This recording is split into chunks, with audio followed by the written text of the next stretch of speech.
अस्सलामु अलैकुम वरहमतुल्लाहि वबरकातुहू। उम्मीद करता हूँ कि खैरियत से होंगे आप लोग। एक साहब ने सवाल किया है कि मेरे नाखून के ऊपर बहुत दिनों से फेविक्विक लगी हुई थी और पता नहीं चलता था।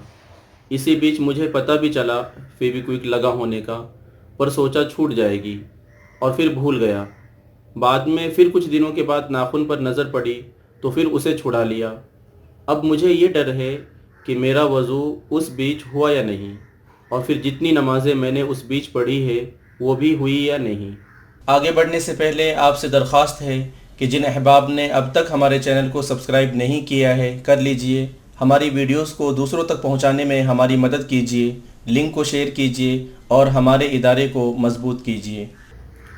तो इसका जवाब ये है कि जो चीज़ बदन पर पानी पहुंचने से रोकता हो, आज़ाए वज़ू पर उसके मौजूद रहने या गुस्ल में जिस्म के किसी हिस्से पर मौजूद रहने से वज़ू और गुस्ल दुरुस्त न होगा।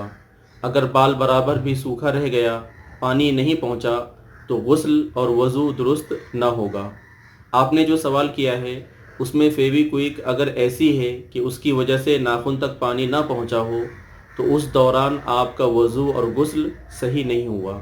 इसलिए जितनी नमाज़ें फेविक्विक के लगे रहने की हालत में पढ़ी गई है उनका लौटाना वाजिब होगा।